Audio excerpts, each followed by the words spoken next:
Good evening, all of you. Hope you can hear me. Ritika? Yes, ma'am.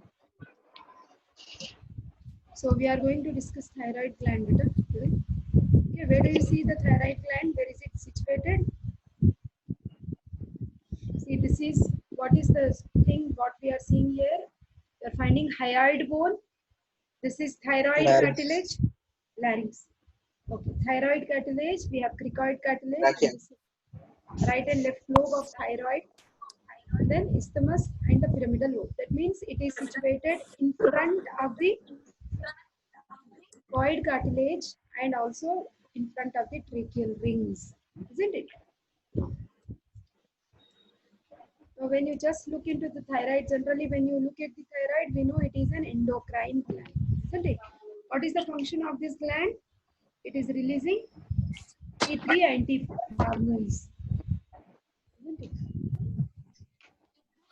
What is this picture showing us? This is the histology of thyroid gland.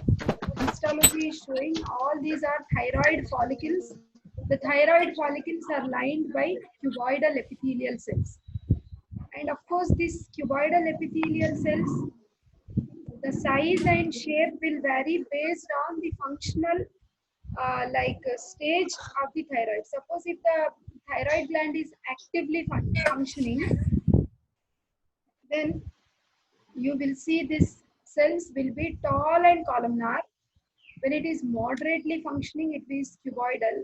When this gland is dull and inactive, then this becomes low cuboidal.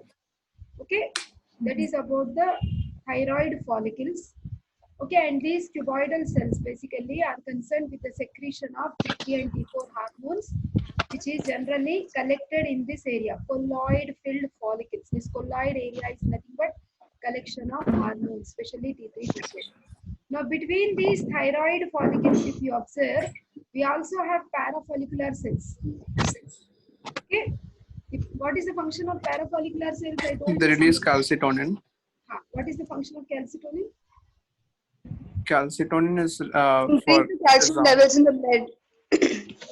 absorption of calcium. Decreases calcium levels in blood. Very good. Decreases the blood calcium. Okay, yeah, decreases. It is decreasing the blood calcium levels. Nice, very good. Let us discuss about this thyroid gland. We know it is situated in the anterior aspect and also in the lateral aspect of the larynx and also trachea. We have right and left lobes which are connected by isthmus. We also have a small lobe projecting, which is pyramidal lobe. Normal thyroid gland is not palpable. We cannot palpate our own thyroid gland. Okay. Now, coming to its some of the introduction parts, it is you have done the dissection, so you can correlate. So it is brownish in color, red, highly vascular. It means it has lot of blood supply. It is situated in the anterior aspect of the neck, which is at the corresponding to which vertebra level? C5, C6, C7, and T. Okay, and it is lying in front of second to fourth tracheal rings. Then, coming to the average width of the gland, it is 12 to 15 mm. Average height is 50 to 60 mm, and average weight is 25 to 30 grams in adults. Usually, we will see the size of thyroid gland is slightly larger in females, especially during menstruation and pregnancy.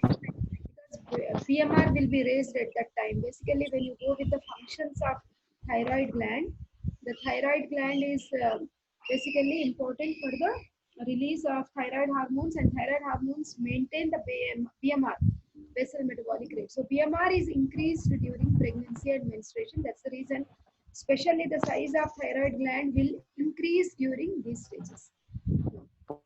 You're finding there is one lobe in the middle, right? So that is nothing but pyramidal lobe, which is often ascending from the isthmus.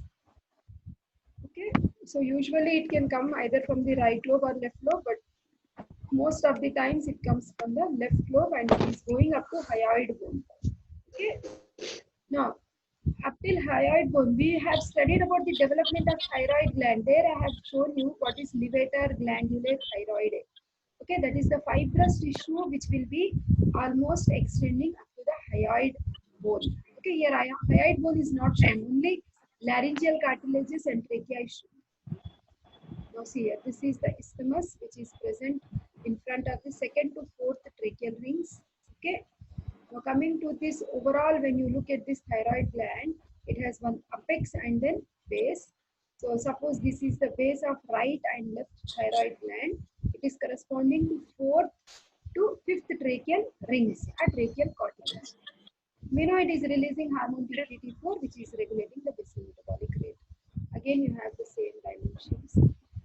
When you see the posterior aspect of the thyroid, so we have four pea-sized glands, which are actually very difficult to even appreciate. Maybe you should have tried to see during dissection, but I don't think you were able to see, because you will not find much difference in the color, or it is not something as a separate module. It looks as one of the mass among the tissue of the thyroid gland, very difficult to distinguish. But functionally, they are important because they are releasing parathormone. Right? So usually parathyroid glands are four in number, two on each side. They lie on the posterior surface of the thyroid. Okay, and it may be embedded within the thyroid gland. Okay, so parathormone, which is coming from the parathyroid gland, is increasing blood calcium levels and also phosphate levels. That's why, see, calcium metabolism we have done in biochemistry. Calcium we have studied somewhere in physiology also. Calcium is very important for Clotting our life. factor. Yes, Pita? Clotting factor. Factor 4. Now coming to the lobes, right and left lobe we have, isn't it? Then lobes are related posteriorly to the esophagus, highly vascular gland. When we come to blood supply, I'll talk about this blood supply and venous drainage also. Okay. Now,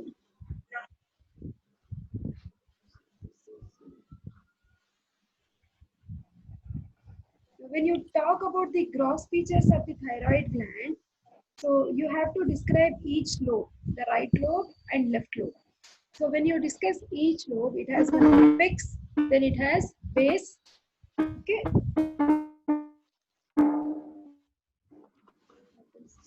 Screen is